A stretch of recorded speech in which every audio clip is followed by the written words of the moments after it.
Yo, what's good YouTube? It's boardzy, and this is going to be a first impressions, first look kind of video on the Wlmouse BeastX because this has been so heavily hyped up and I got my hands on a copy. But I mean, first things first, obviously, yes, mini is in the name, but I don't think a lot of people realize just how small this mouse is, even compared to like the Starlight 12 Small, which is what it goes up against best. The grip width is just noticeably thinner, so this is, I would say it's a tiny mouse. I mean, let's take something like the Razer Viper Mini Signature Edition. It just looks massive in comparison. So any type of claw grip potential with normal sized hands, I would say is out the window.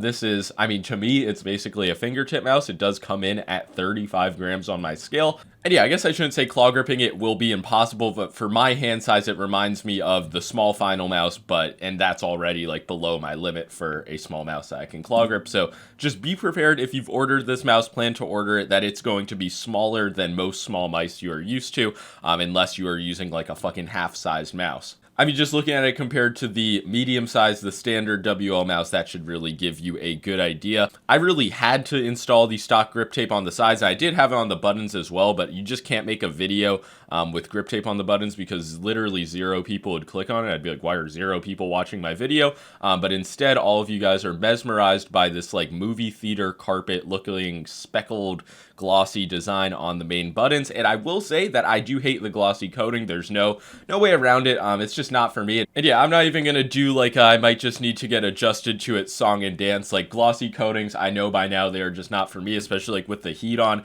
It literally just makes the mouse like 20 times more slippery. Also, I like that slam click. That's an issue that we will get into soon. But yeah, just the skin coating, this like semi-wet paint feeling they have on the previous versions, I'm sure that will like roll over to this model as well. I think that is really like the creme de la creme. Like don't try to stray away from that. I understand like glossy design is awesome, but it just doesn't feel good. So I put grip tape over it, and the grip tape they provide out of the box is really good.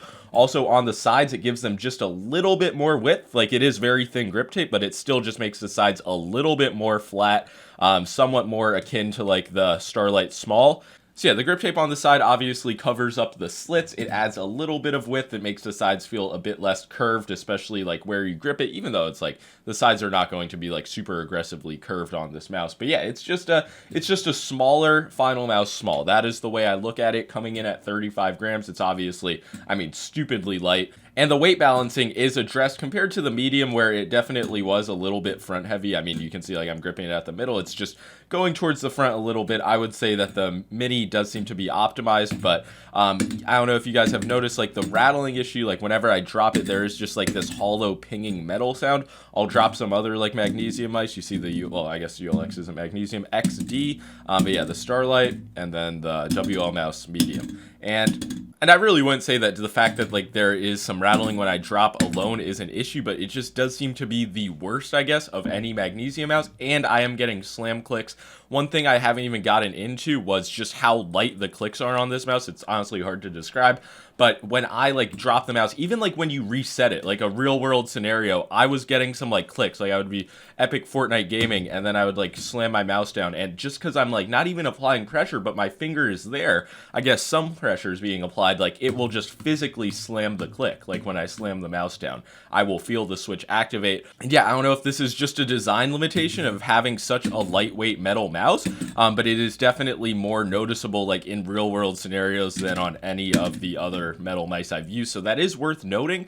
And again, I don't really know how to solve this issue, but you can tell like it's really the front of the mouse mainly that when you slam it down, it's just like pinging, it's reverberating. It is doing all sorts of things. Oh my god. But yeah, they did seemingly listen to my feedback when I called the original BeastX clicks too stiff, because now they have implemented just genuinely the lightest click implementation I have ever felt, bar none. I mean, you could like fucking blow on these clicks and they would activate. These are supposedly Huano blue shell pink dots, but honestly, switch name doesn't even matter because it's just this implementation is going to feel so fucking soft. Like I was playing a static clicking scenario and I went back to the GPX2, which definitely the clicks are on the heavier side, but it's not like impossibly heavy. I just wasn't clicking the mouse half of the time because I just got used to how little pressure you have to put to activate these switches. So this does make sense. On a lighter mouse, you're not going to want to have the clicks take more grams of actuation force than the mouse's weight itself. That is an incredible rule of thumb that I just gave out to all of the mouse manufacturers. But yeah, lighter mouse, you're going to want lighter clicks. You don't want the mouse to be so fucking stiff you're putting in a ton of pressure and just messing with the stability of the mouse. So having light clicks is good. Having clicks this light with the slam clicking issues, I don't really know. But quality-wise, they are solid. There's like literally no side-to-side play, no issues with pre or post travel. So the tensioning is really good. You're just gonna love or hate the light clicks. And after around 2 days, it's still something I'm getting adjusted to. I don't know if they plan to address like the slam clicking issue, but I do think like with slightly heavier clicks, it really won't be an issue because it doesn't happen with the medium size.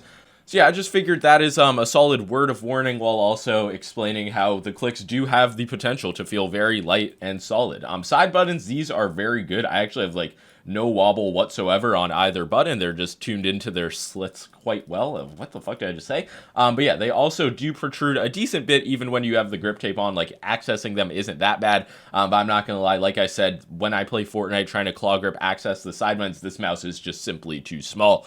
Using this mouse in like aim trainers or other games while fingertipping, it does feel very nice. I don't know if I really just prefer it over the safeness of the medium shape. I would say that at the moment, I still feel more comfortable just on the medium as an overall package that does take into factor things like coding, clicks, just like general size of the mouse. But I will obviously continue to use it, monitor the issues I've been having, and then eventually make a full review after some more time on the mouse. But yeah, I just wanted to make an initial impressions video, kind of just covering, just painting with a broad stroke, whatever you want to call it, and just cover some aspects of this mouse. The sensor I actually have had no issues with, which is a first, like just no hiccups, no fucking weird stuff happening due to the software, and I did update the firmware like the day I got the mouse, so it's really all good in that regard. There is this cat dongle, not bad whatsoever. Honestly, a lot better than the fucking Rubik's Cube dongle. Like, if you gotta be quirky, I would rather you be quirky in a small form factor, which this is really perfect. The battery life does seem to still be pretty poor, similar to the BeastX Medium, but need some more time to really confirm that. And yeah, I guess one of the last things to cover is just general build quality, which I didn't cover earlier because there's really nothing to mention. The sides do feel very solid, and yeah, there's just nothing with the build of the mouse, aside from the rattle clicking, whatever you want to call that issue,